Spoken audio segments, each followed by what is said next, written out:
The ultimate intention of all metaphysics is to rise from the cognition of the sensual to that of the supersensual. The critique of pure reason proves that this can never be achieved in theoretical, but very much so in moral practical regard, through the transcendental concept of freedom, which, with regards to the theoretical faculty of cognition, is transcendent and absolutely inexplainable and unprovable. But in regards to the pure practical faculty, which can only be determined through pure reason, has undoubtable reality through the categorical imperative. The reality of the concept of freedom, however, unavoidably leads to the doctrine of the ideality of the things as objects of viewing in space and time. For if these viewings weren't only subjective forms of sensuality, but of the things in themselves, their practical use, that is, the actions, would depend entirely on the mechanism of nature, and freedom, together with its consequence, morality, would be destroyed. Immanuel Kant. In the previous lecture I gave, which I advise you to check out first, I discussed what freedom is to Kant. I explained there that to him, actual freedom is more or less synonymous with rationality and with morality, because actual freedom is not the ability to follow your desires. Any animal has that ability. You are not being free when you do whatever you happen to want without questioning where that want comes from, why you want it, if you really want to want it, if it is really good. Freedom is not the ability to act on whims, to do something stupid or to do something evil, which you understand at the same time to be stupid or evil. That would not be freedom. Rather, freedom in a negative sense means that we are independent of sensual driving springs. Independent not in the sense that we don't have them, but in the sense that we don't have to follow them. So I can feel hunger, sure, and I can let that hunger drive me, but I can also decide that I don't want to follow that hunger for whatever reason, including for moral reasons. I can, if I'm being shipwrecked and now I'm on a small boat with one other survivor, to make it even more clear morally, let's say that other survivor is a child and there's just a limited amount of food. Of course I can eat all the food. Of course I can kick the other survivor off the boat. Or kill him and actually eat him too, becoming a cannibal to survive longer. Of course I can do that. And the thing is that an animal might actually do that, right? So animals under usual circumstances might care for their young, but if they were left on such a boat and they would run out of food, there would maybe come a moment where the instinct, where the hunger just takes over, and they eat the other animal, they eat the young. As a human, I can do that too, but I don't have to. I have the ability, this negative freedom, of saying, no, I don't want to follow these drives. And this negative freedom I can only have because I have positive freedom. Because I have to follow something. Some law has to determine me. Freedom is not lawlessness. Freedom is not that our decisions are determined by some coin toss. Rather, freedom means not being heteronomous, but autonomous. So we don't have to follow a law that is given to us by nature. We don't have to follow our drives. That, again, is the negative freedom. But rather, that is the positive freedom. We can set ourselves our own law with our reason. So that means we can follow our own insight.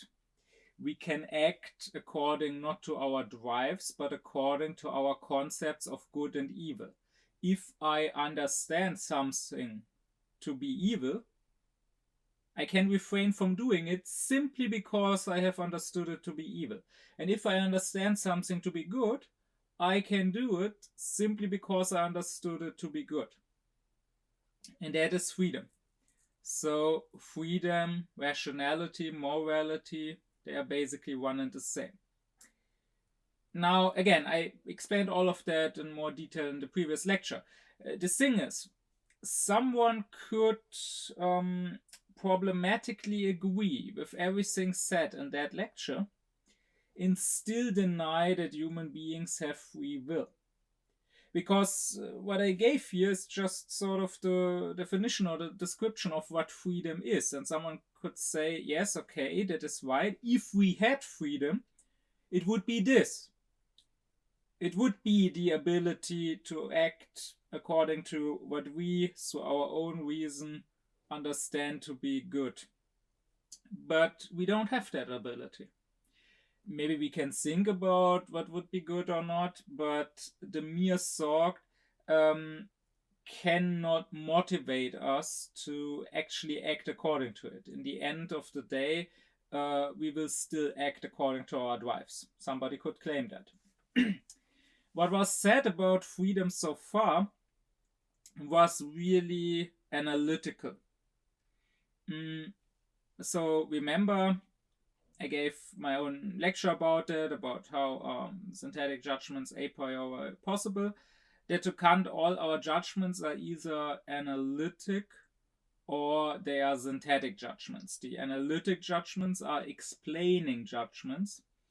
They don't really teach us something new. They don't give us new cognition. Rather, they examine, they analyze a concept and bring more clarity into that which, at least unconsciously, we already know. So here, the concept of freedom, the idea of what freedom is, was just analyzed. To Kant, I talked about this in the lecture on what is metaphysics. Metaphysics mainly has to deal with the three supersensual ideas of God, immortality of the soul, and freedom. And he does believe that a large part of the job of metaphysics is to just analyze them, to just bring us more clarity about what we are thinking when we are thinking these ideas.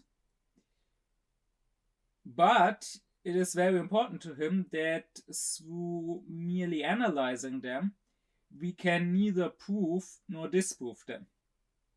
I can analyze the idea of God. I can say, okay,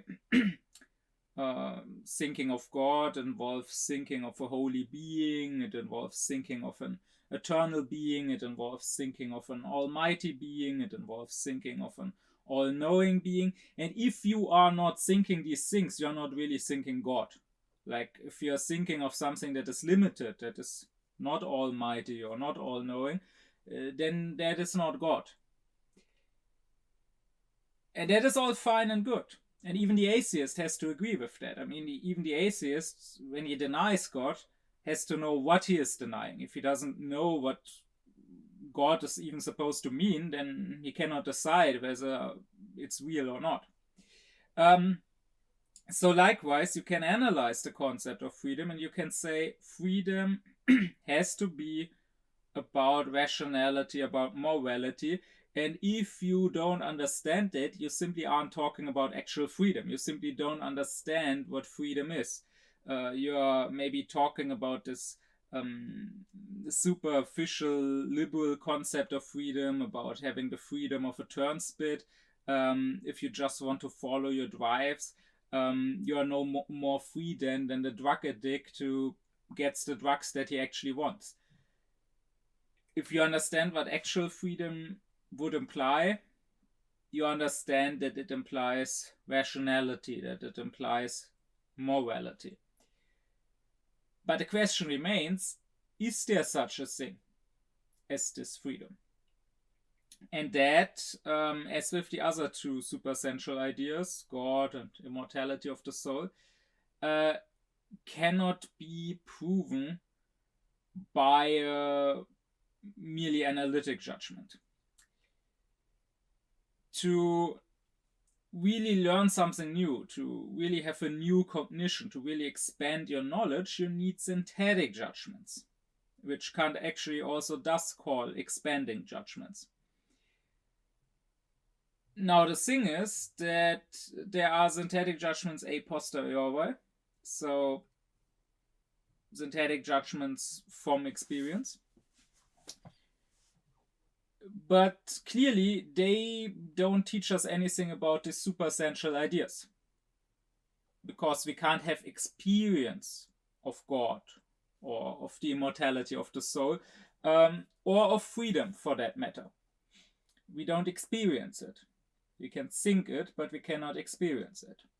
So if we can know anything here at all, it would have to be through synthetic judgments a priori. That is, synthetic expanding judgments that are done prior to experience, so to say. So without any empirical data. And that is, again, I explained that in more detail in an earlier lecture. That is why the whole project of Kant, the project of his main works, of his critiques, deals with the question, how are synthetic judgments a priori possible? And this general question, I already mentioned in an earlier lecture, can be divided into three more specific questions, because to Kant, the human mind or the human psyche has these three parts: the faculty of cognition, the feeling of pleasure and displeasure, and the desiring faculty.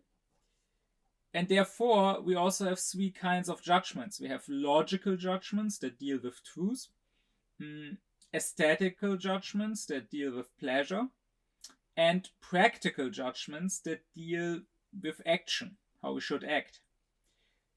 And so in the critique of pure reason, Kant asks, how are synthetic logical judgments a priori possible? That is precisely, how can we do theoretical metaphysics? How can we, or can we know anything about God, freedom, immortality of the soul? Can we know anything about nature a priori, before experience, before experiments? In the critique of the power of judgment, he asks, how are aesthetical synthetic judgments a priori possible? That is, how can we judge about pleasure and displeasure prior to experience, which is what happens when it comes to the beautiful and the sublime. To Kant, taste, and that too I discussed in its own lecture, taste means the ability to find that which is liked by everyone. So when I say this thing is beautiful, I'm not just saying it's pleasant to me as an individual with my particularity. Then I would just say it's pleasant. But rather, when I say it's beautiful, I say this would be liked by everyone, and if someone doesn't like it, he has no taste. And this is a judgment a priori. I'm not first asking people, I'm not first conducting a poll, but rather before experiencing what they are gonna say about this thing, I a priori judge that they must like it. But now, when it comes to the desiring faculty and practical judgments, in the critique of practical reason, Kant asks, how are practical synthetic judgments a priori possible? And this question could also be framed as, how are categorical imperatives possible? I discussed those two in an earlier lecture, a lecture on the imperatives, on skill, prudence, and wisdom.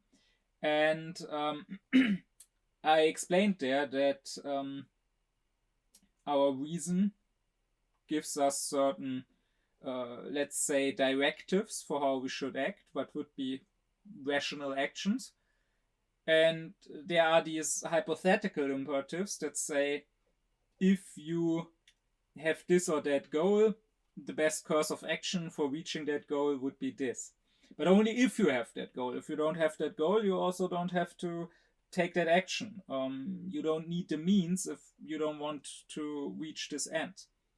But there are also categorical imperatives where reason just tells us, act in this manner. Not to reach a certain goal, not if you want something, but rather you ought to do this. This is your duty. And these categorical imperatives, or the categorical imperative, as there's really just the one, that is the moral law. And that is precisely synthetic practical judgment a priori. So the question, how are those judgments possible, and how is a categorical imperative possible? So how is it possible for our reason, our practical reason, our will, to not just be empirical reason, so to not just serve as an instrument, as it does in the hypothetical imperatives, to not just serve as an instrument for us reaching our non-rational, our animal-like goals,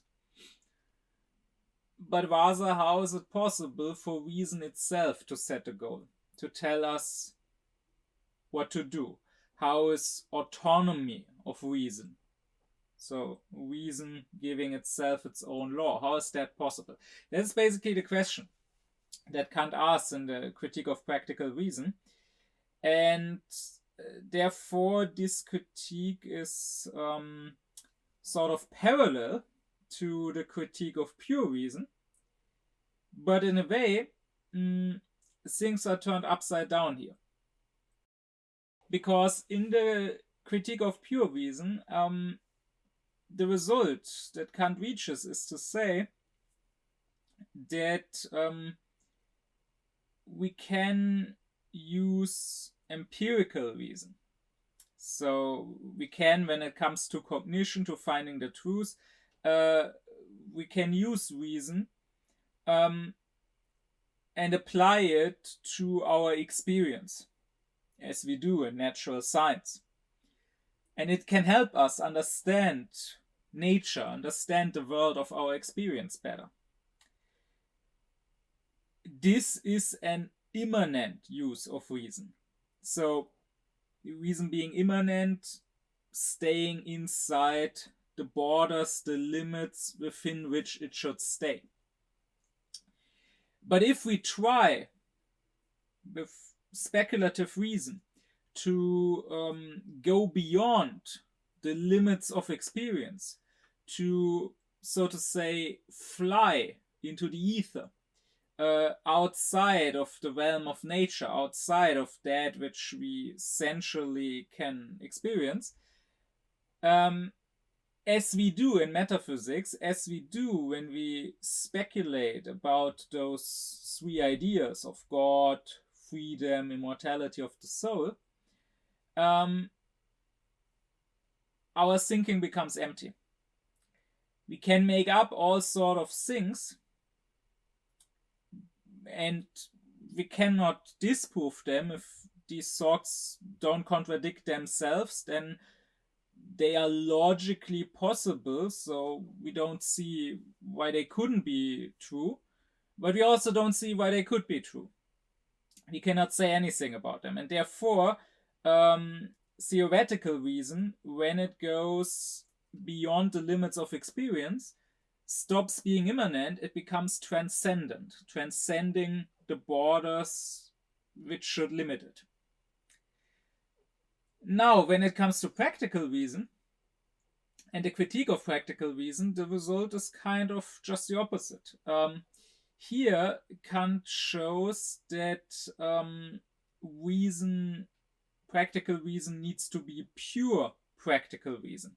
So it needs to stay, so to say, clean of anything empirical, of anything sensual. We need to ask reason alone, what do we ought to do? And that is, in the practical sense, the immanent use of reason. That is reason staying within its borders. Here in the practical, reason becomes transcendent when it goes outside, so to say, of the supersensual realm, outside of the realm of freedom and morality, when it becomes empirical practical reason and mixes the question, what do I ought to do, with the question, what do I want to do, or what would make me happy, what would bring me pleasure. And here this is reason being transcendent. Here this is reason, practical reason now, overstepping its line. And to just be clear, the question to Kant is, how are such synthetic practical judgments a priori? How are categorical imperatives possible? The question is not, are they possible? This is certain. To Kant, denying it would mean denying your own humanity, because this is the only thing that lifts us out of nature, that lets us rise above the animals, and that makes us human. This ability to decide what is good, what is evil, to distinguish between good and evil. We can go back to the Bible, right? This is when we sort of step out of the paradise, animal-like, unthinking, innocent state, when we eat from the tree of the knowledge of good and evil. And this ability, this freedom, this ability to not just, follow our drives, but rather drive ourselves, so to say. This is what makes us human. It is not about instrumental reason. It is not about how smart we are. Here we might be superior to the animals, sure, but that is just a difference of degree. I mean, between some ape or some crow using a stick to reach food inside somewhere where they couldn't otherwise reach, and us sending a rocket to the moon, there might be a big gap, but still it is just a gap of degree, right? As nowadays many biologists would also actually say, right? We may be smarter, so to say, we may be more clever than the animals, but that doesn't mean that we are of an entirely different quality. It is not this instrumental reason which sets us apart. What sets us apart is our freedom. What sets us apart is our morality, Kant says. So to deny it would mean denying your humanity and becoming an animal, becoming a monster. Especially since we can think about good and evil. No one can deny that. I mean, even if they deny free will, even if they say that, all this moral talk is just an illusion, at the end of the day, we act on our instincts. We act out of self-interest. Even seemingly moral actions are done out of self-interest. Even when you say that, you cannot deny that people can think about what would be moral. So if you're saying this thinking is worthless, this thinking is just an illusion, that would be a sort of self-deny. That would be denying the most noble thing we have, Kant says. And to him, there cannot be any statement in any science that is more clear, more certain than is our moral duty. No other statement in any science, not even from mathematics, not even that 1 + 1 is 2, that is less certain, even though it is, of course, very, very much certain, that is less certain than our moral duty. And to be clear, by certain, Kant doesn't necessarily mean self-evident. I mean, surely I would meet more people if I asked on the street who would agree with me that 1 + 1 is 2 than people who would agree with me on all moral matters. That is sure. But just because this might be more complicated, just because this might be less self-evident to some people, doesn't mean that it is uncertain. To Kant, it is the most certain thing there is, that we have a moral duty. The question is how? How is this possible? And before I get to how are categorical imperatives possible, let's first take a look at the hypothetical imperatives. Here, the answer, how are they possible? How can reason be instrumental? How can reason tell us what to do to reach a certain goal we already have? Is quite simple, because Kant says these are really not synthetic, these are analytic judgments. They are analytic judgments because I want to reach some goal, X, and reason tells me to use the means for that goal, Y. So reason just says, if you want X, you ought to do Y. That is an analytic statement. There's sometimes some confusion about this. Not everyone who reads Kant gets this right away. So let me clear up that, of course, us having that goal, that is synthetic. Like, let's go with an example I used in previous lectures already. Let's say I want to put a picture on my wall, and therefore reason tells me I have to drive a nail into the wall, and that I have to do with a hammer. The fact that I want to put a picture on the wall at all, knowing that is of course not analytic. I cannot just analyze my will, and in the mere concept of a will there is not contained wanting to put a picture on the wall. No, I only know that through a synthetic judgment. I know that this is a synthetic judgment a posteriori. I know that this would bring me pleasure, seeing that picture on the wall. But that is not a practical judgment. Saying it would bring me pleasure is an aesthetical judgment. Also, to know that in order to put the picture on the wall, I need a nail in the wall. And in order to have the nail in the wall, I need to use a hammer. That too is, of course, a synthetic judgment. I cannot merely analyze the concept of a picture on the wall. To know this, I need experience. So it is a synthetic judgment a posteriori. But it is again not a practical judgment. It is a logical judgment. So this is just about knowing the world, knowing the laws of nature, so to say, and knowing therefore that a hammer can drive a nail into the wall. I mean, just having this general knowledge is not practical. It doesn't tell me that I should do this, because I should only do it if I want to have a nail in the wall. If I don't want to have a nail in the wall, then I should not use a hammer. It is just the knowledge of how nature works, the knowledge that a hammer can drive a nail into the wall.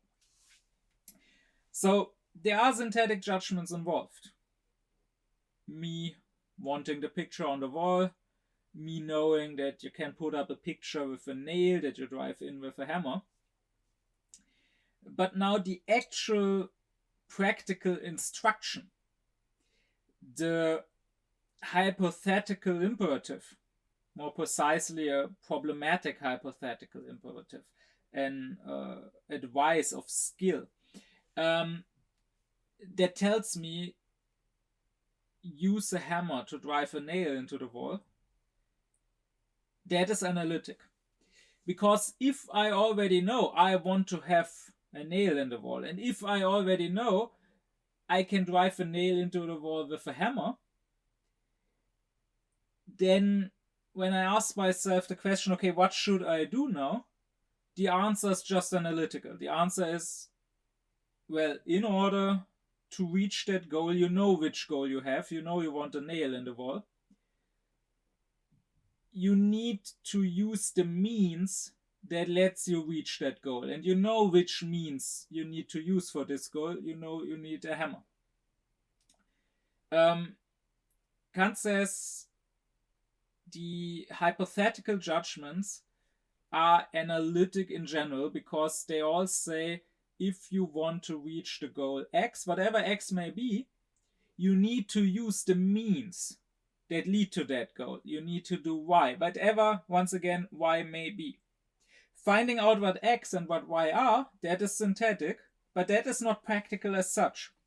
The only practical instruction is if you know what your goal is, and if you know what means lead you to that goal, you need to apply those very means. And if we ask how is such a hypothetical imperative possible, well, I already discussed in the lecture on how are synthetic judgments a priori possible, that all analytical judgments, according to Kant, are based on the logical principle of contradiction, which tells us something cannot be A and non-A. Something cannot contradict itself. And Kant says it would be a contradiction to say I have a certain goal, but I don't want to use the means for that goal. Kant says all hypothetical imperatives are basically based on the insight whoever has a certain end, a certain purpose that he wants to reach, also by necessity wants the means that lead to that end. It makes no sense. It would go against the principle of contradiction. It would be a self-contradiction to say, I want X, but I don't want Y, even though Y is the means that lets me realize X. That makes no sense. If I want X, then I have to want Y. Otherwise, I don't really want X. Otherwise, it may be some sort of empty wish, some thinking, oh, that might be nice. But if I really want something, then I want what leads to it. I want what is necessary for it. In German, we have a saying, a proverb that says, wash my pelt, but don't make me wet. Sort of has the same meaning as someone wanting to have to have his cake and eat it too. So the point is that this makes no sense, right? You cannot say, wash me, I want to get washed, I want to get clean, but I don't want to get wet. If you want to get washed, you by necessity want to get wet. There is no synthesis here. You don't need to synthesize the wanting to be washed with wanting to be wet, but rather wanting to be washed, if you analyze what that means, if you know what washing entails, then you know wanting to be washed already includes the will to get wet. So that is the hypothetical imperatives. And I just want to stress that when this is discussed in the abstract, as Kant does, it seems to be rather uncontroversial, right? He just says, okay, whoever has a certain purpose has to want the means that lead to that purpose. Otherwise, he would contradict himself. This should be self-evident. This should be something that everyone can agree with. And usually, if you talk about this in the abstract way, people can agree with this. Yet, in many cases, if you, actually apply this principle, so if you imply, if you insinuate that someone having a certain goal, which she clearly states, must also want whatever is needed to realize that goal, people will get very, very mad at you. This can be observed very much in political and social matters. Often there is no better way, no surer way to get cancelled, to become a pariah, than to just point out what people necessarily want by their self-confessed goals, because it is the necessary means to that goal.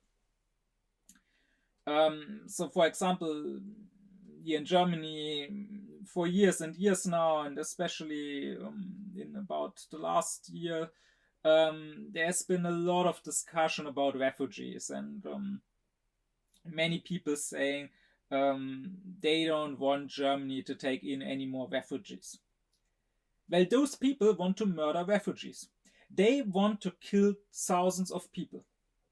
And the thing is that the first statement, I think Germany should be closed off to refugees, is a perfectly acceptable statement in political discourse here. It's something many people say, many politicians say, something that is discussed on talk shows, in newspaper articles, whatever. But if you tell someone, okay, so you want to murder thousands of people, that person will usually, if he's not an outright Nazi, will not say, yeah, I want to murder thousands of people, but rather that person will get angry with you. That person will say, oh, how dare you, how can you suggest that I would want to kill thousands of people? Well, because you just said so. How else would you keep the refugees out? Murdering them is really the only way to keep them out. I mean, I'm reminded of some refugee I talked to when I gave German classes to refugees. He told me he had come through Turkey to Greece, and then from Greece he had gone to Bulgaria, and there the authorities had corked him and sent him back to Greece. What did he do? He went to Bulgaria again. He was sent back again. This happened for 8 times. After the 8th time, he managed to somehow pass through Bulgaria and go on his way till he reached Germany. Now I ask you, this guy, do you honestly think if he had been sent back to Greece a 9th time, he would have been like, okay, I guess this is it. I'm not gonna try anymore? No, of course not. He would have tried a 10th time and an 11th time. I also remember watching some report on refugees that tried to get from France to the United Kingdom, trying to go through the tunnel that runs under the channel.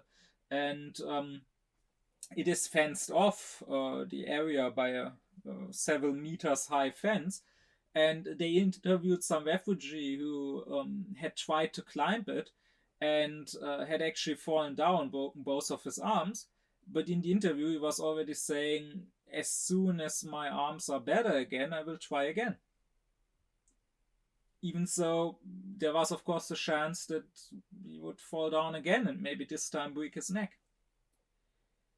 And don't get me started even on all the thousands, the tens of thousands of refugees that year after year set out on boats trying to cross the Mediterranean, knowing full well that maybe the children they have with them, that they may drown. So my point is, these people have such a level of desperation and determination, they are not stopping. They are not just turning back if you tell them, no, sorry, you're not allowed here.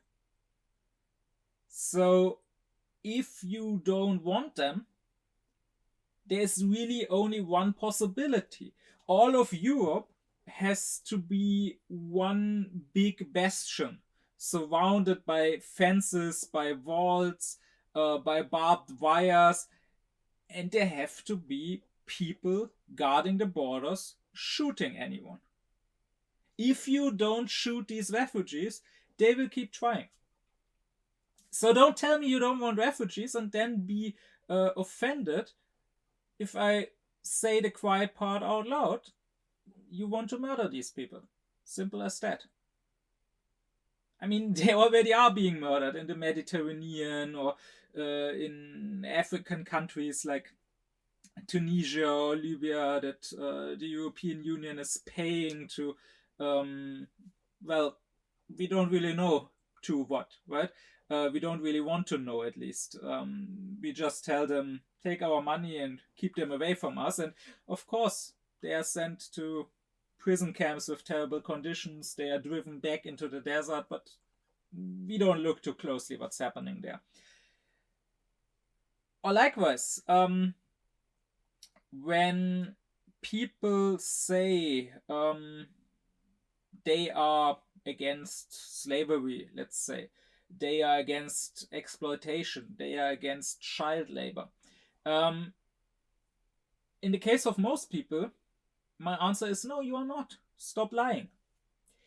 If you are for this sort of economy we have, this capitalistic, growth-orientated consumer society, and if you partake in that, if you like buying new fashion every season, if you like regularly buying the newest iPhone, then of course you support slavery. Of course you support child labor.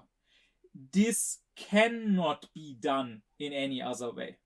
There is simply no possibility to have this level of consumption, to have this level of economic growth, to have so many goods that are not really necessary for living. I'm not talking about having food or whatever, but rather superfluous stuff that you don't truly need, luxury goods, to such cheap prices.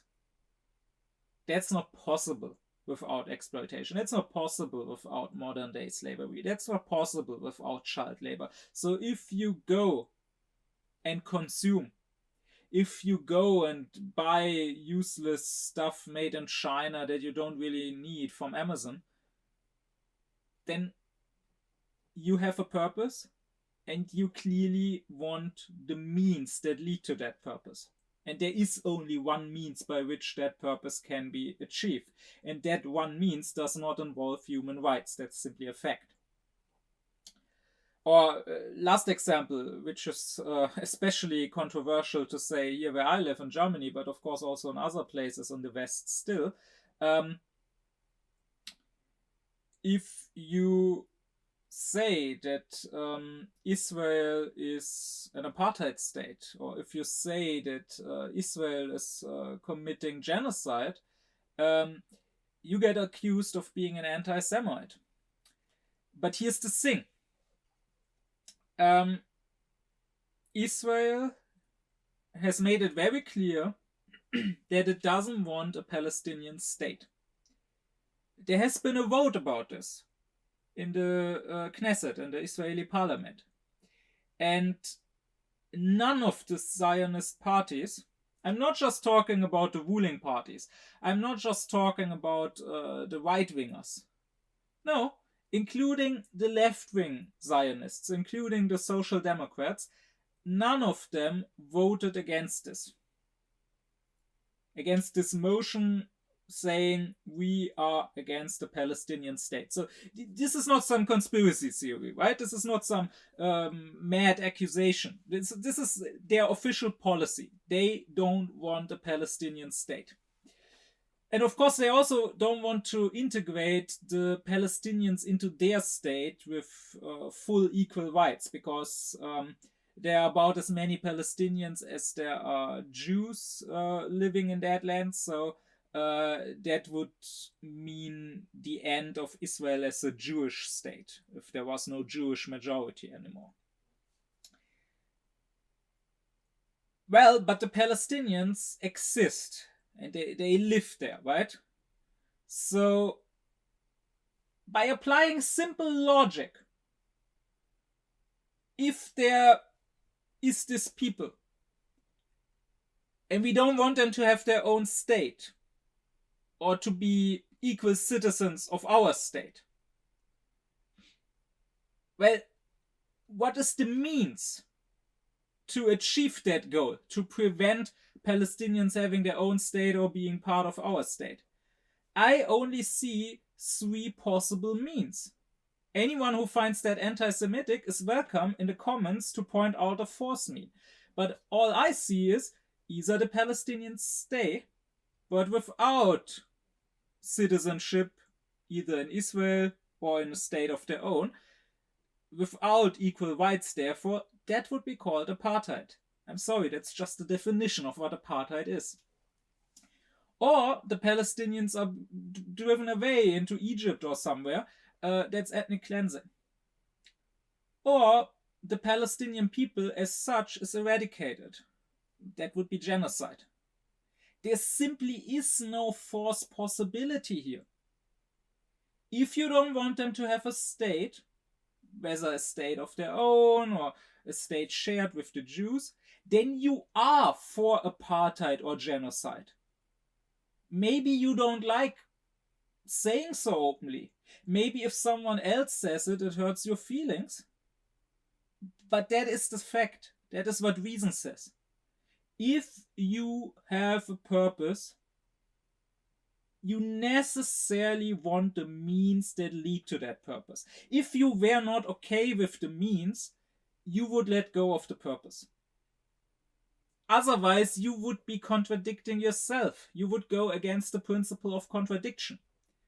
So you will have to live with someone calling you evil unless you would prefer being called an utter idiot. Because there's really no third possibility here. Either you want the means that lead to your purpose, or you are too stupid to understand that you can't have the purpose without your means. And I hope that these examples show that what should be a very obvious, a very self-evident thing, once again, whoever has a purpose wants the means that lead to that purpose, is really quite a lot more controversial than it should be. You really will not be liked by many people if you point out what the means are that they necessarily want if their purpose is what they clearly say their purpose is. But with that, let's turn from the hypothetical imperatives to the categorical imperatives, because I mean that is the actual question still, right? How are they possible? It should be clear that such imperatives are indeed synthetic and not just analytic. Any synthetic judgment is a combination, that is a synthesis of two things, right? And when it comes to a synthetic practical judgment, that would be a combination of our will with a certain action, making us want that action. Again, in the hypothetical imperatives, the will does not need to be connected with the action. We just have to analyze the will, because I already want something, right? I already want to put a picture on the wall. So now I just have to analyze what putting a picture on the wall entails. And I will find it entails driving a nail into the wall, which entails using a hammer.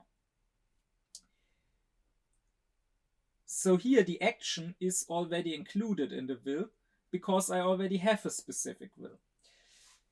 But when it comes to moral action, that is not the case, right? I don't already want something. If I did, then this would not be about morality. This would again be about self-interest, right? I would already want something, and it would just so happen that I could achieve whatever I want through moral means, right? So I want to go to heaven, let's say, if I have such beliefs, and I believe that I go to heaven by helping other people. Okay, but then indeed this would be a hypothetical imperative. Then I could just analyze my will and say, okay, wanting to go to heaven entails wanting to help other people because that's what will buy me my ticket into heaven. But clearly I'm not a good person in this case. I'm just being selfish, and it just so happens that because of my faith I believe that the best way to be selfish is by helping others. But in actual moral action, I don't want anything. So I have this concept of a will, but the will as such is empty. And now on the other hand, I have certain actions, certain moral actions. How can they be combined? How can reason tell me your will should include these actions, even though for now it doesn't? Well, I already said in the lecture on how are synthetic judgments a priori possible, that in order to combine, to synthesize two things, two concepts, Kant says we always need a third in which they can be synthesized. Now, when it comes to synthetic judgment a posteriori, that third thing is experience, right? The example I used back in that other lecture was judgment ravens are black. How is the concept of raven and the concept of blackness, how are they synthesized? In experience, because I see a black raven. I see a bird which contains both these things, ravenness and blackness. When it comes to synthetic judgments a priori, however, clearly the third thing in which I combine my concepts cannot be experience. Then it would not be a priori. Well, Kant had shown in the Critique of Pure Reason that for theoretical, for logical synthetic judgments a priori, the third thing is time and space as our forms of viewing. We know a priori that we view everything in time and space, that we don't get these from experience, but rather we sort of give them to experience. They are our forms of viewing, and therefore we can combine concepts we have a priori in time and space. Now, this does not work for the practical. This does not work for the categorical imperative. I cannot combine my will with a certain action in time or space. So here I need another third. And that other third, Kant says, is the idea of freedom. If I have the idea of freedom, again, one of the three ideas that metaphysics deals with, alongside God and immortality of the soul, but theoretical metaphysics just results in us understanding that we cannot know, that we cannot have theoretical knowledge about these three ideas, but still we have them as ideas, and just like we cannot prove them, we also cannot disprove them. Here, when it comes to the practical, through the idea of freedom, I can combine my will with a certain action. In the idea of freedom, my will can be contained. I am free, I have free will, I am autonomous. And in the idea of freedom, certain actions, the moral actions, can be contained only by acting morally, only by acting according to a law which could be a universal law for everyone, only by acting according to a law which I gave myself, instead of being heteronomous and following the law of nature, following my own instincts, am I free. At this point, it is important to have understood the critique of pure reason and what Kant said there. In particular, I recommend to you to watch my previous lecture on rational cosmology and the question, is there freedom in this universe? Because in the critique of pure reason, Kant asks, how are synthetic logical judgments a priori possible? How is metaphysics possible? Is it possible to know anything about the reality of freedom, of our immortal soul, of God? And he comes to the conclusion that no, we cannot know anything about the supersensual. That means there is no way to prove that there is free will, but we really cannot know anything about it, meaning there's also no way to prove that there isn't. It remains an open question. Kant says in the Critique of Pure Reason that this world that we find ourselves in, this nature, is just the world as it appears to us. And it appears to us as being determined by a natural law of causality. And we ourselves, as sensual beings with a body, with a psyche, we appear as being part of that nature, and therefore as being part of that natural chain of causality.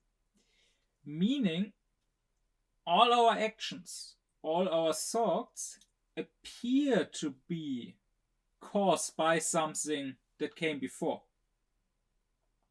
Kant already said that. That's also why it's so stupid when people nowadays come along and say, oh, the neuroscientists and their experiments with the human brain have now disproven freedom and what Kant says about freedom. It is true that nowadays we might know even more details about how exactly this chain of causality in nature works, what exactly comes before our thoughts or our actions, but that there is something before it at all, which may cause them. That this world appears as everything being caused by something that came before. That is nothing new. That is what Kant already said. But the point to him is, this is just true for the world of appearance. We don't know anything about the things in themselves, including about us. We don't know what we are as a thing in itself. We don't know what we are independent of the way we appear to ourselves through our outer senses as a body and also through our inner senses as a psyche. So there is no reason why it shouldn't be possible that while as an appearance I am indeed determined by the natural law, at the same time as an intelligible being, I am determined by a completely different, by a supersensual law. There's nothing that could disprove that. There's also nothing, if we just look at speculative reason, just at theoretical philosophy, there's also nothing that does prove it. But now, when it comes to practical reason, we find that, we do have this idea of another, of a supersensual law. That is the moral law. And that can indeed determine us. And so, because maybe this is very abstract, so to make it more clear with an example, when I do a certain action, let's say I do something evil, let's say I commit murder, I kill somebody, I can, on the one hand, look at this action as part of nature and of the chain of causality. Meaning, I can explain it as being caused by what came before and therefore as being necessary. I can explain it as me being unfree. So, the person who killed somebody could tell himself and try to rationalize and justify his actions, could tell himself, well, I didn't mean to kill him, but I was drunk. It was not really me who killed him, it was my drunkenness. Or, yeah, maybe I was drunk and got into my car and I ran him over, it was an accident. Or maybe this person who killed somebody else could tell himself, well, he provoked me. The things he did, the things he said, he made me mad, and I got so mad that I wasn't thinking straight anymore. I just attacked him. I just started beating him up. I didn't mean to kill him, but it was him who made me so aggressive, and I just happened to bash his head in. I didn't mean to.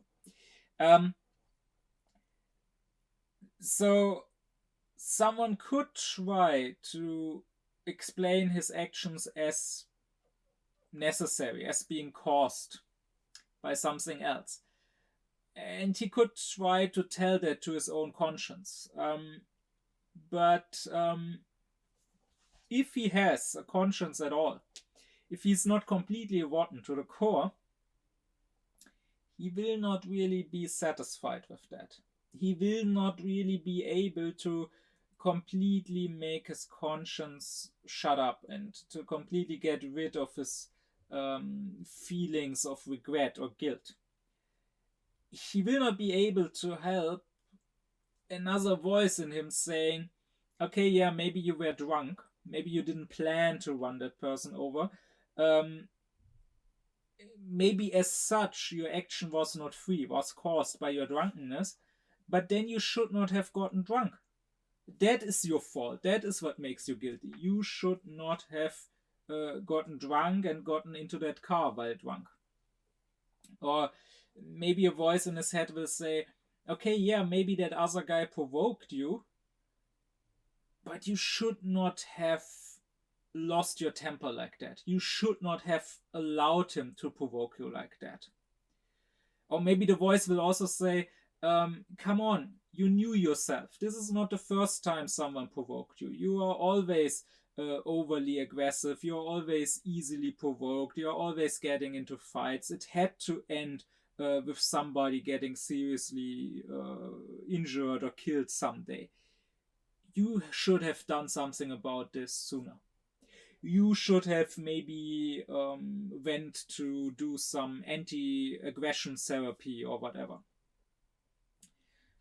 So that's Kant's point. We can look at every action that we ourselves or that somebody else committed as if that action was unfree, as if the events in nature had to cause that action. But still, if we have a conscience, if we have any morality at all, we will not accept that.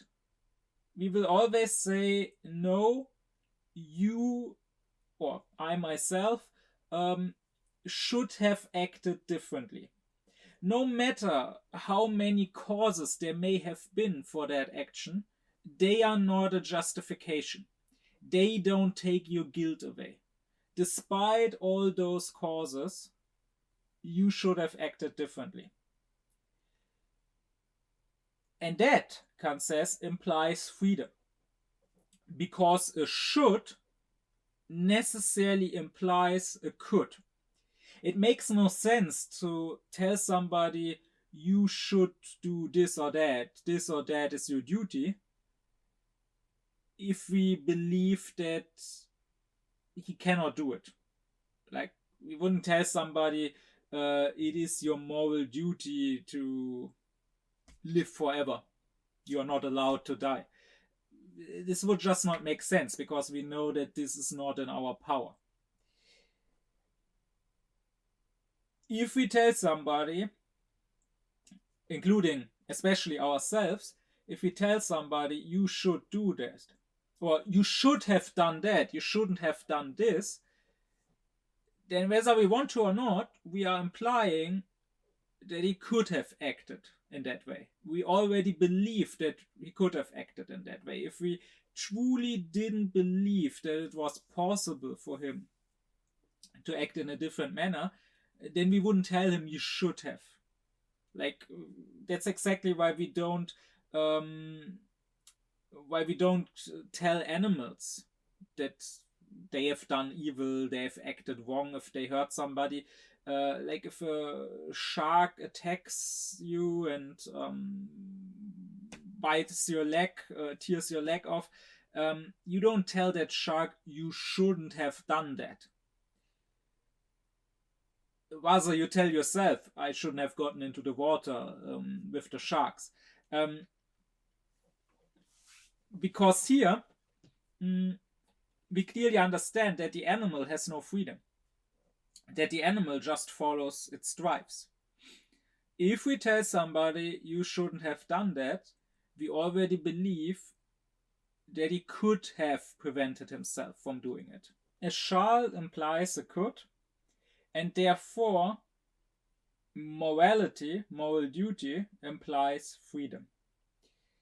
I want to clarify, somebody could think that Kant is applying some sort of circular reasoning here.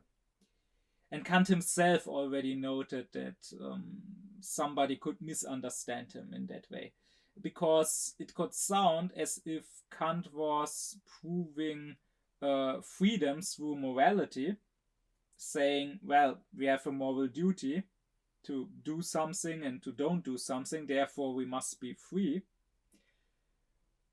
while at the same time proving morality through freedom, saying, well, we have a moral responsibility, we have a duty to do a certain thing and to not do other things because we are free.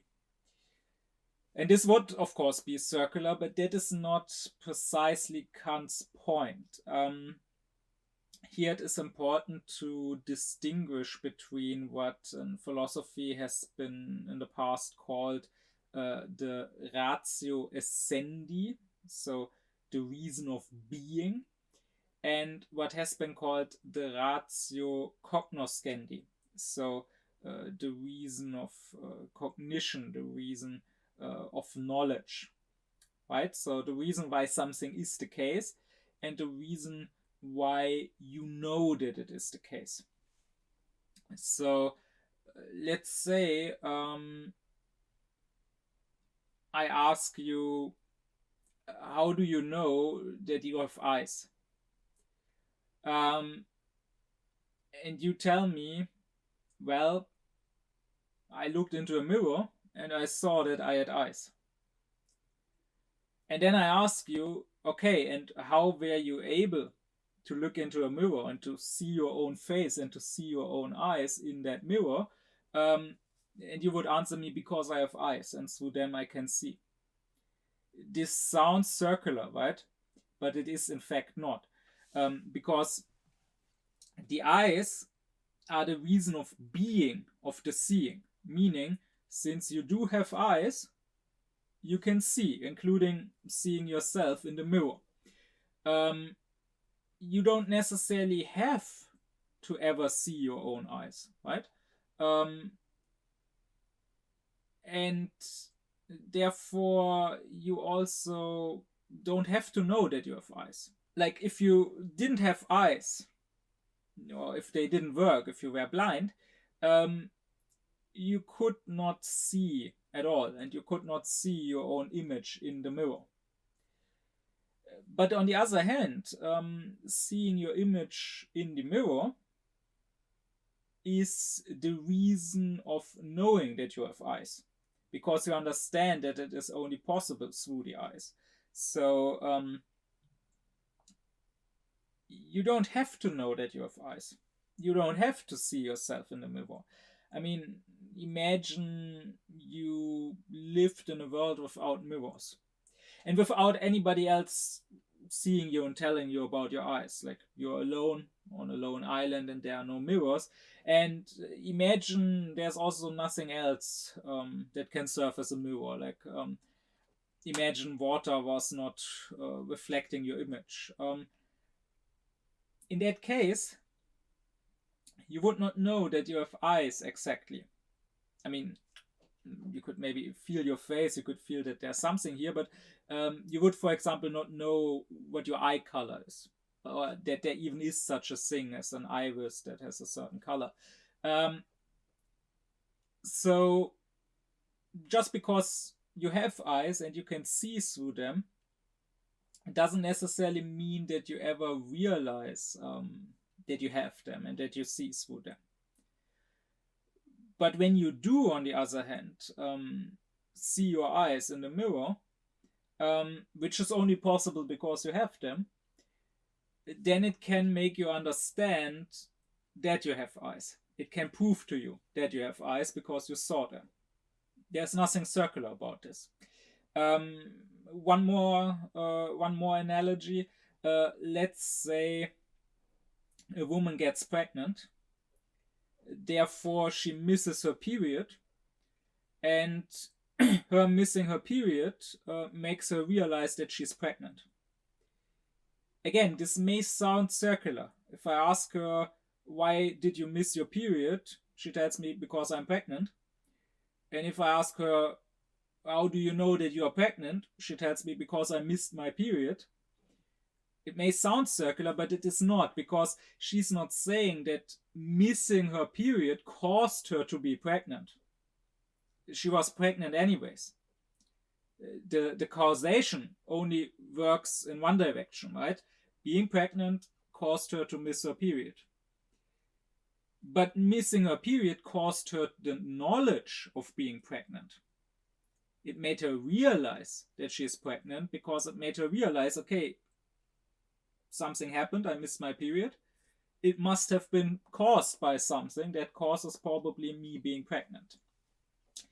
And the same is Kant's argument for freedom. So he's not saying that morality makes us free. No, freedom makes us moral beings that have a moral duty. We could, in theory, live our lives as free beings without ever reflecting on it, without ever realizing that we are free. Maybe also without ever reflecting about morality and realizing our duty. We are free. That is the cause of existence of our moral responsibility. But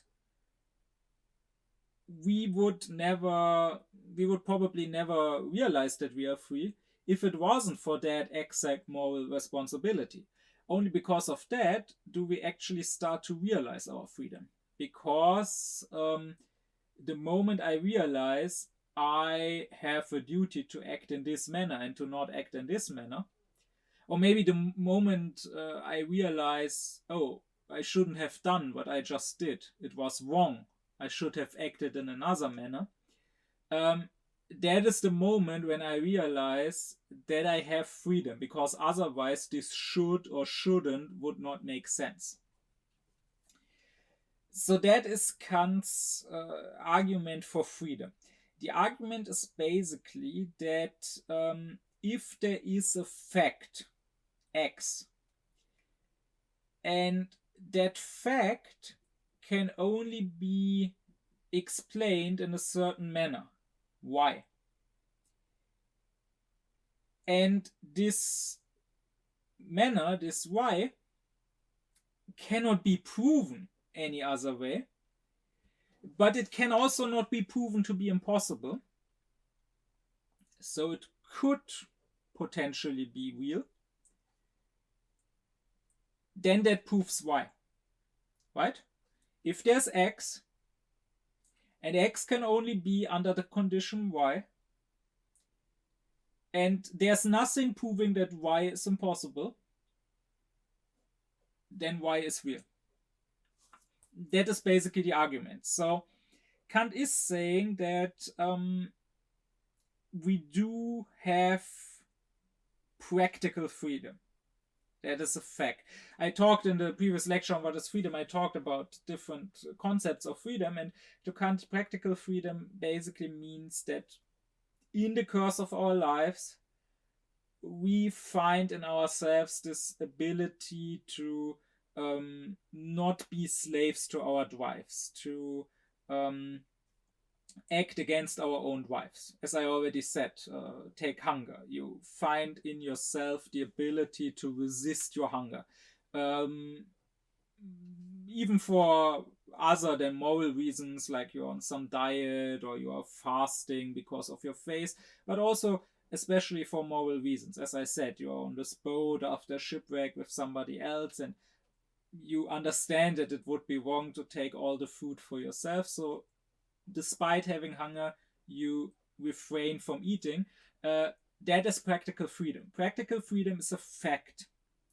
Even those who deny free will, say it's an illusion, cannot deny the fact of it, cannot deny that we find that we can indeed resist some of our drives.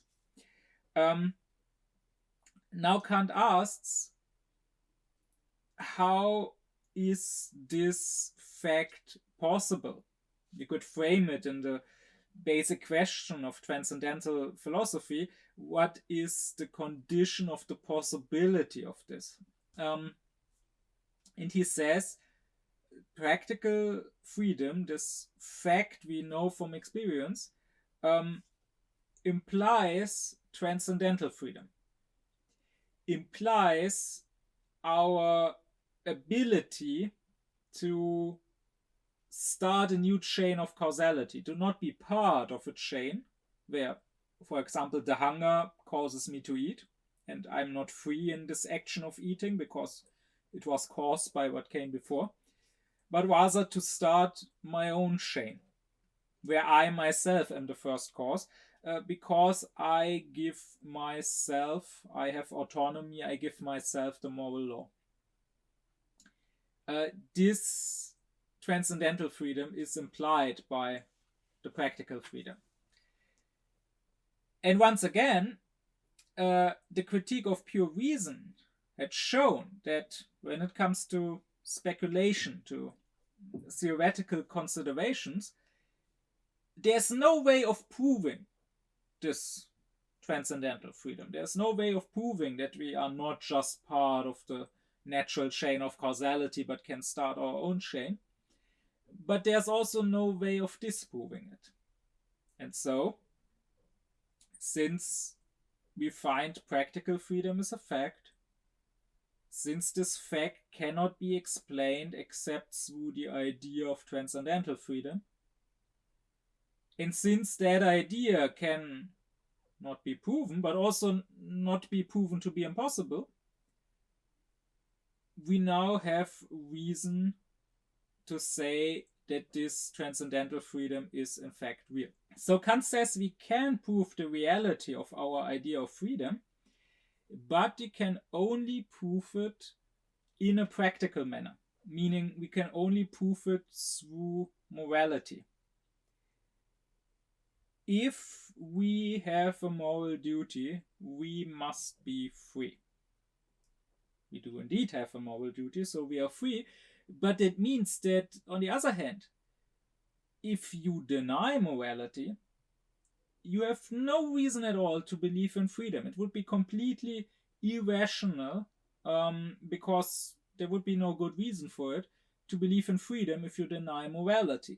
The critique of pure reason clearly showed that all the supersensual ideas, God, immortality of the soul, and freedom, if they are just considered from the perspective of speculation, of theoretical philosophy,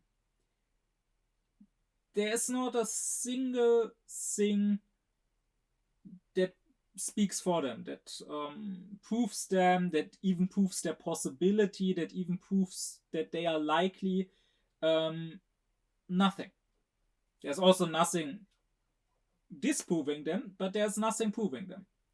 The only possible proof for freedom cannot come from a theoretical argument, but only from a practical argument, from morality. This is important because it means that all those people who deny morality, those people, I talked about them in the previous lecture on what is freedom, the liberals, to whom freedom just means following their own whims and desires that they never question. And all those people who talk about being pragmatic and realistic, and to whom being rational just means being selfish, following your own goals, your own self-interest, even if it harms others. All those people, they may talk about freedom, but they have no good reason to do so. How do they know that they are free? Just because they are doing what they want? I said in that other lecture, I used an image of Fichte's. I said if you imagine a tree, let's say an apple tree, having consciousness, he would also now feel free if he gets to grow apples. And he would feel unfree if through grafting you forced him to grow some other fruits. But that was not his free decision to grow apples. That's just in his nature. The drug addict is not free if he takes his drugs. It's his addiction driving him to do it. So really, if you reject morality, there is no reason to believe that you are free. That whatever you are doing, because you want to do it, you could also have done something else. No, you now have all the reason to believe that you were forced to do it by your drives, that you couldn't have possibly done something else. You have no reason to believe that you are more than some sort of programmed robot. Just like the robot is not free, you, if you are a biological robot and your programming is in your genes, let's say, you're also not free. Only if you accept morality do you have a reason to believe in freedom. And I want to point out that Kant's argument for freedom, the way he talks about it in a very abstract, scientific, scholarly manner, may make it seem quite convoluted and complicated and like something no normal person, only some philosopher with his head in the clouds could come up with. But in fact, I would posit that this is pretty much how the unscholarly intellect actually thinks and reasons. I had a talk a while ago with a guy who didn't have much previous philosophical knowledge or any higher education at all. It was a man from a working class background who didn't graduate from high school, who didn't go to university, but now had developed an interest in philosophy and had booked some hours, some lessons with me, talked to me. And we were talking about free will, and he could not understand. He had quite a difficulty grasping that this was even a question. It just seemed obvious and self-evident to him that we are free. And I tried to explain to him that there are quite serious arguments against freedom. That if you accept that nature is not just an appearance, but a thing in itself, that is, if you are not a transcendental idealist, as Kant is, but a transcendental realist, as, let's say, Spinoza was, or as the people nowadays are, who say that the neuroscientists say that there are certain processes in our brain and they can be observed happening already some split seconds before we consciously make a decision or make a choice. Therefore, we are not free. If you accept that nature is a thing in itself, then there is only the natural law, and then we aren't free. And there are quite good arguments from people like Spinoza against freedom. This person had a really hard time understanding that. To him, it just seemed obvious that he is free. At first, he said, well, but I'm sitting now. I could stand up if I wanted. To which I said, no, you just assume that you can stand up. But how would you know? Freedom cannot be proven from experience. It's something completely supersensual. It's not a phenomenon, it's a noumenon. Therefore, if it can be proven at all, it has to happen a priori, not a posteriori. Because right now you're sitting, you're not standing up. So nothing in experience proves that you could stand up if you wanted. Maybe it's just an illusion. And even if you do indeed now stand up, again, this would only prove that you stood up. It doesn't prove that you had the choice to also keep sitting. Maybe you had to stand up in that exact second and you had no choice but to stand up. Maybe you just think that you could have kept sitting on your chair, but you actually couldn't. Experience can only tell us that we did A. Experience can never tell us that we could also have done B instead. I mean, we would have to, I don't know, take a time machine and go back in time and then do the opposite. Keep sitting the moment when we actually stood up last time to prove it from experience. That's not possible. So after that, and this is my point where I want to get at, after that, the guy said, okay, but since I was a young man, I like going to the sauna, and then I would obviously be naked there, and there would be other naked people, including naked women, and I would maybe see a naked girl that I liked, that I found hot, and would get excited. And now I could jump on her, I could harass her, I could rape her, but I've never done that because it would be wrong. So I'm free. I'm not a slave to my drives. I can understand that following them in this instance would be wrong. And this is precisely Kant's argument, right?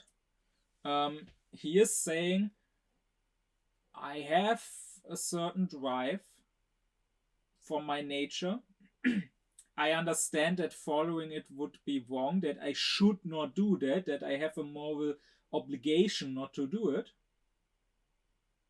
And indeed, I am able to act not on my drive, but on the mere thought of that obligation. The thought instead of the drive can motivate me, can determine the choice I make. Therefore, I am free. That is Kant's argument, coming from someone who, again, had no higher education or previous knowledge of Kant or of philosophy. Likewise, to go with one other example, to stay with the general topic of rape, in the last year, there has been this very big case in France, right? Going through all the media of Gisèle Pellicot, who for many, many years, it turned out, had again and again been drugged by her husband. And then he found random men on the internet that he invited over, and that he let rape his wife while she was passed out. And when that was found out, the then ex-husband and 50 other men got accused and got convicted for raping Gisèle Pellicot. And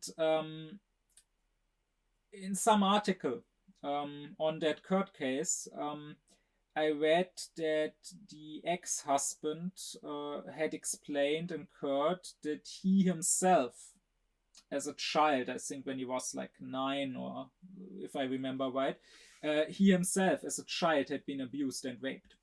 And he said that that had traumatized him, that had messed up his sexuality, that had given him all sorts of perversions, and that was the reason why he had done this to his wife, why he had drugged her and raped her and found other strange men online to rape her in that drugged state.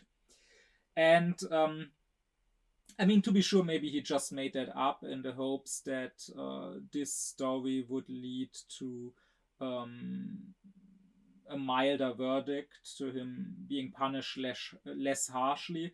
I can, of course, not judge that, but I don't have to. I'm not a judge presiding over that case. For our purposes, it doesn't really matter if he lied or if this is the truth. We can just treat it as a fictional case. We can just assume that it is the truth. It could be the truth, certainly. Maybe he was raped as a child. Maybe that did very much mess him up and lead to him having these perverse fantasies and so on. And if that is the case, then that's a terrible thing, of course. That should not have happened. He should not have been raped as a child, of course. Whoever did that should not have done that. That was a terrible crime. But I think, or I hope you can all agree, every normal person would still say that doesn't excuse what you have done to your wife and potentially to others, potentially also to your daughter and so on. There was more to that case, but even just to your wife, that doesn't excuse it. Whatever may have happened to you was indeed terrible and inexcusable, but still what you did is also inexcusable, and what happened to you does not excuse or justify it. It does not take away from your guilt.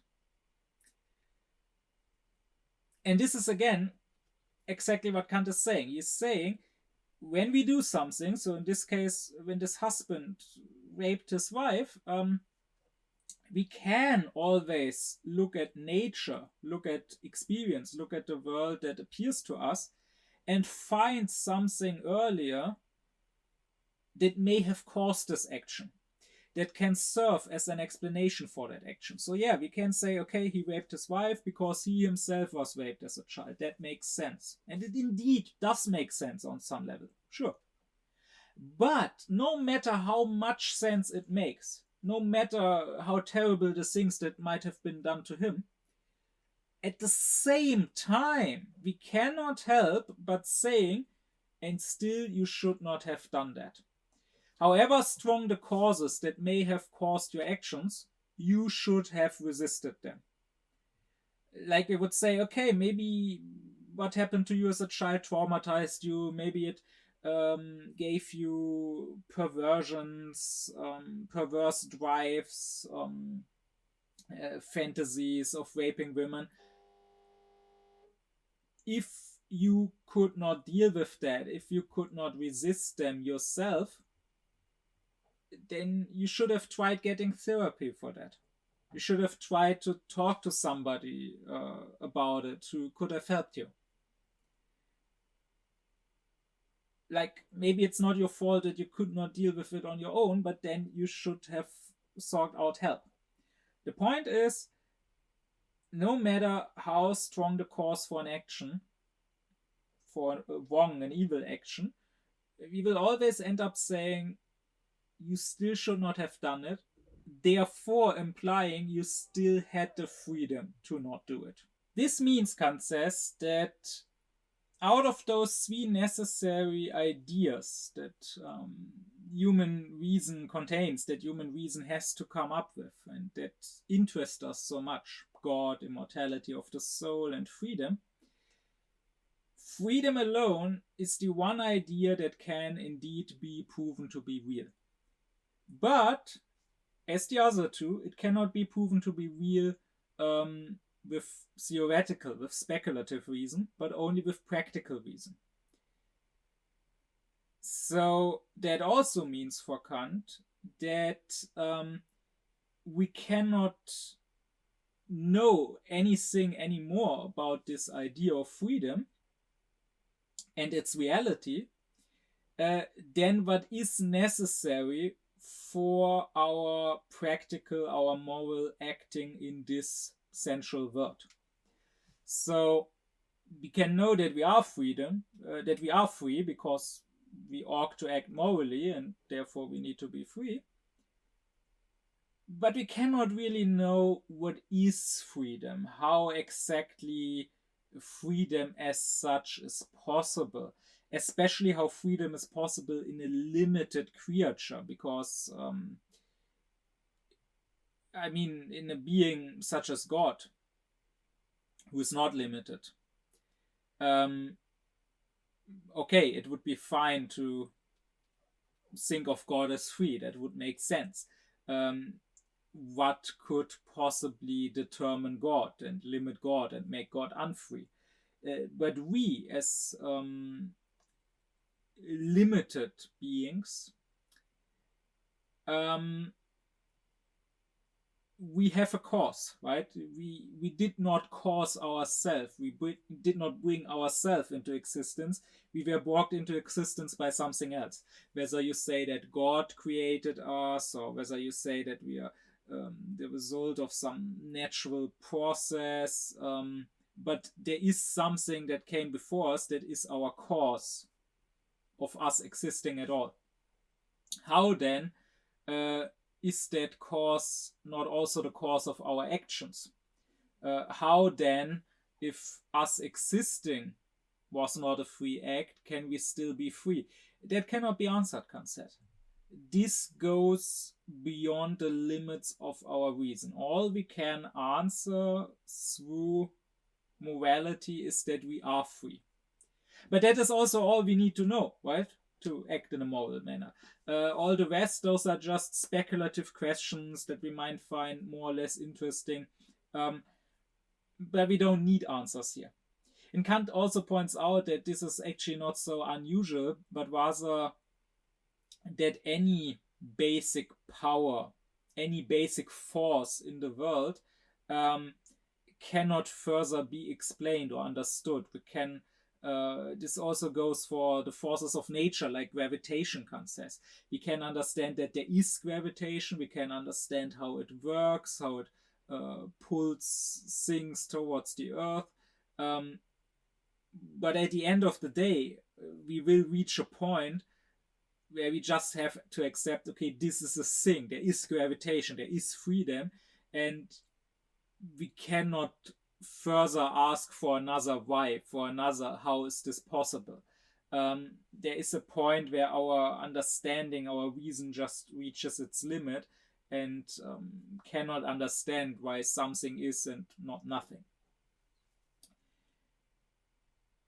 But with this, this is a very important result for Kant's whole philosophical system, right? Again, and I discussed that in previous lectures on what is metaphysics, on Kant's philosophical project of the critique of reason. The whole point to Kant is that we have this sensual world that is examined by natural science, and no one is questioning that we can learn a lot through natural science about this sensual world.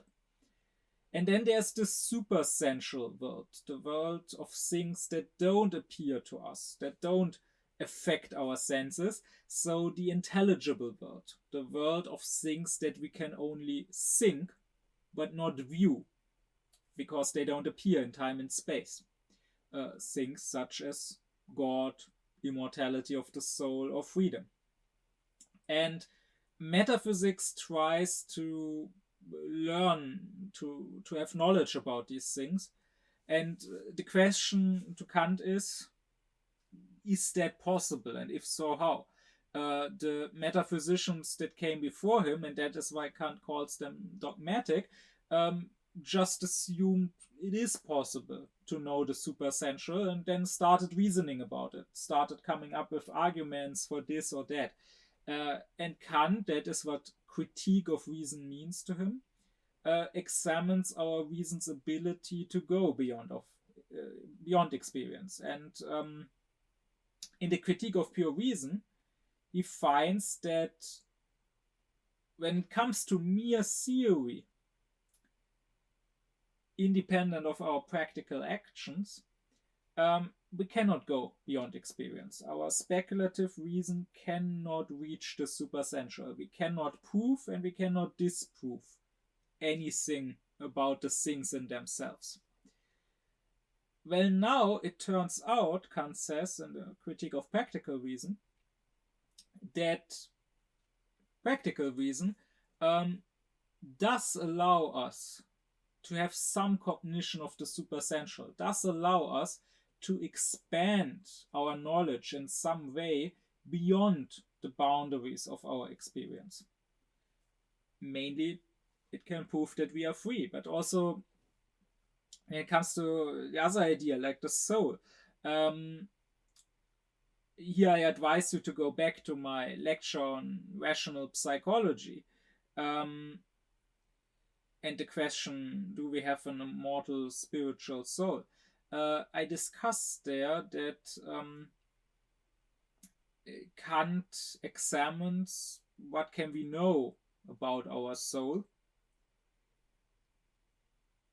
And the answer from the perspective of theoretical reason is not all that much, not even that we have such a thing as a spiritual soul. And one of the questions I discussed in that lecture was the question of personality. To Kant, personality means the unity of our soul, of our consciousness. It means I am a person if this self-consciousness in this instance, me who right now is thinking these and those things, if I am the same as the I from a moment ago, who a moment ago was conscious of other things, was thinking, was experiencing, was feeling other things. If I can say both what was thought before and what is thought now, they are both my thoughts of the same being, then I am one person, right?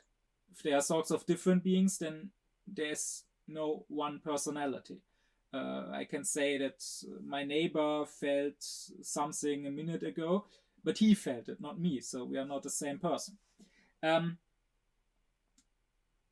Kant had shown, I go into a bit more detail in that lecture, that from the perspective of speculative reason, we cannot prove the personality of our soul. What we can show is that the logical subject of thinking must be thought of as a person. That means that in all my thoughts, I need to connect those various thoughts as being my thoughts, the thoughts of one and the same subject. Otherwise, I could not make experience, right? If I touch a stone and feel that it is hot, and I look up at the sky and find that the sun is shining on that stone, I can only make an experience. I can only learn that, okay, the sun is warm and the sun can warm things that it shines on.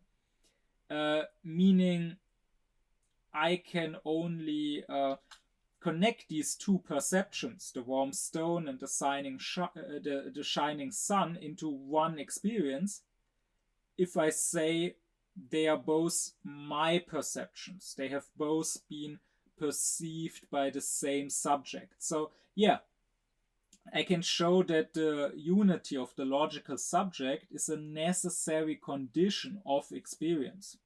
And so, therefore, I know that as long as I make experience, I must think of myself as one and the same. Because otherwise I could not make experience. Otherwise, they would not be my experience. Otherwise, I have this perception, another person has another perception. We don't know of each other. We cannot combine them into experience. We cannot learn that one thing was caused by the other. They need to both be my perceptions. That can be shown, that logical unity. But what cannot be shown by speculative reason, Kant had explained, is that this logical unity that, so to say, thinking produces in itself implies that behind it there really is a thinking subject, there really is a soul which also has this unity, this personality. We cannot show that. But now, when it comes to practical reason,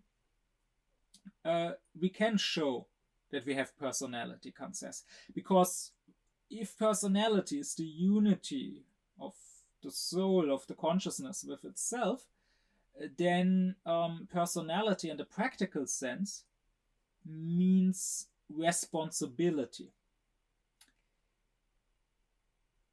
I am one and the same person because I am responsible for my actions. I mean, if I did something bad previously, if let's say yesterday I killed someone, the reason I can be accused of that, and the reason I can accuse myself of that, the reason I can feel guilty about it, the reason I can have regrets and a bad conscience, the reason I can tell myself I shouldn't have done that, is because I, who now is thinking this was wrong, this person should not have been killed, and I, who previously killed that person, are one and the same, right? Otherwise I would not feel responsible for it. Like if I hear there was some murder somewhere, someone was killed by somebody else, I can still think, okay, the murderer should not have killed that person, that was wrong. But I am not the one who killed that person, so I won't feel guilty about it because I didn't do it.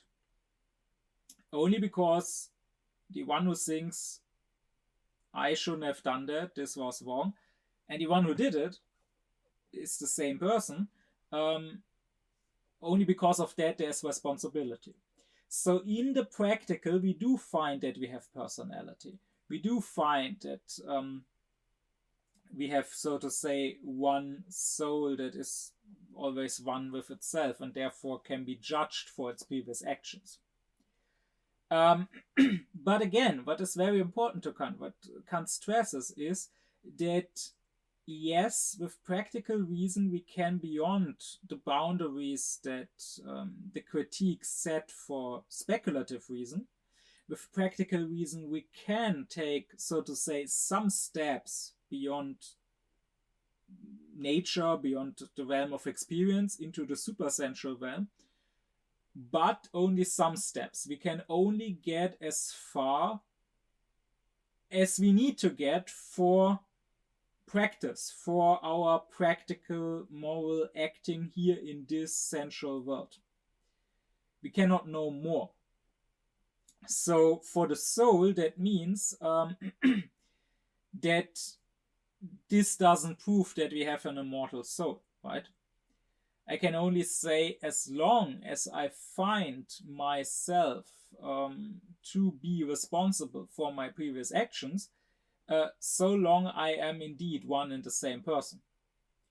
So that means if it turns out after my physical body dies that I live on, and I still, when thinking back, think of what I did in this physical life as my actions that I am responsible for, that I may feel guilty about if they were wrong actions, then I will be able to say in the afterlife, I, who is now a bodiless, disembodied spirit, am still the same person who back then lived this life in this body. And that also means, Kant says, that if in that afterlife I find myself in some sort of state of bliss, some heavenly state, or I find myself in some hellish pain, I will have all the reason to consider this my just reward or my just punishment for what I did in that previous life, because I still have to consider myself one and the same person. I still have to consider myself responsible for my actions.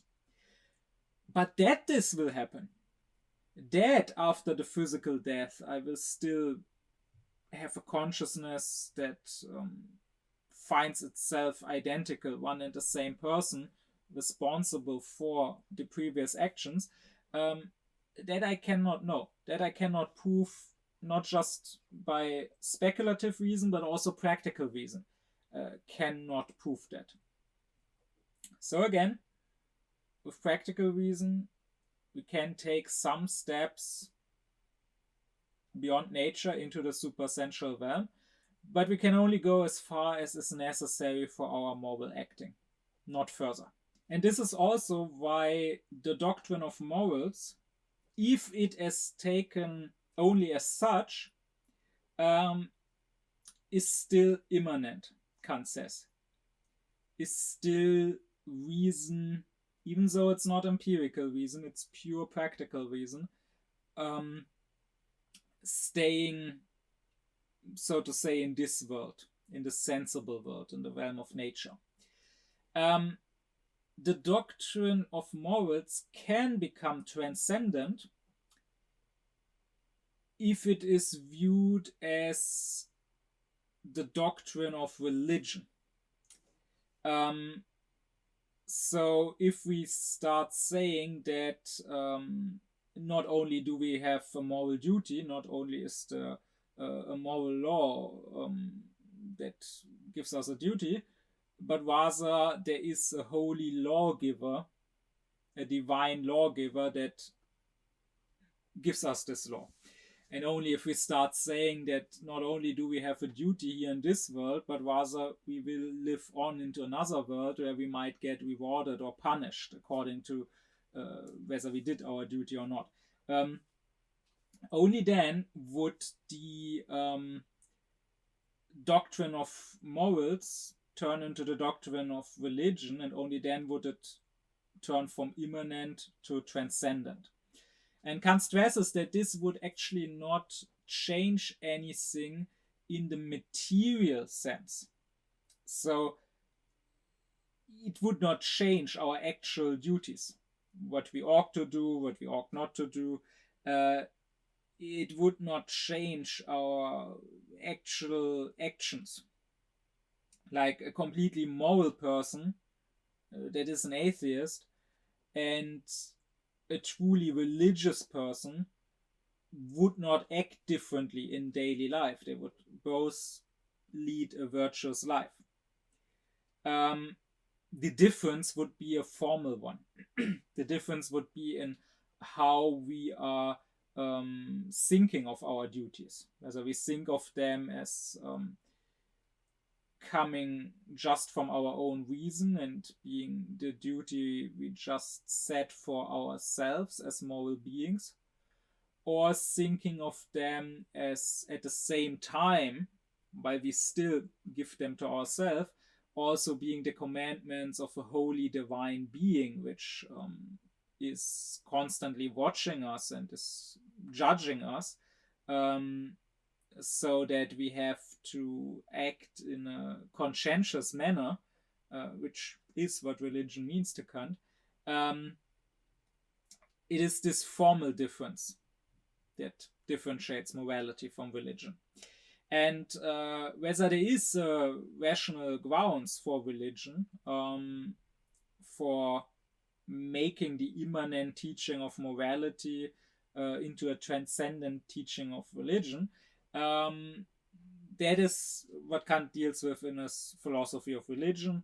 I've written a book which is about to be published about that, so it's only in German for now, unfortunately, but I will get to talking about that probably around the end of this year, because for now I want to stay with the immanent practical philosophy. I want to stay with mere morality and justice and so on, and talk for quite a while longer about what Kant has to say about that, because okay, I now said that freedom means acting morally. I now, in this lecture, explained that we are indeed free, and our morality is exactly what proves our freedom to us. But now, what does acting morally actually mean? What actually does the categorical imperative say? That is another question I want to discuss in another lecture. My deep thanks be to my supporters: Thomas Doringer, Gernot Klaufen, Benjamin Lehning, Oblomov, Ökobong, Samet Özkilic, Elif Özün, Yasin Özün, Alexander Reuter, Lisa Rinner, Ron Suhl, as well as to all others who support me and my aufkläring cause.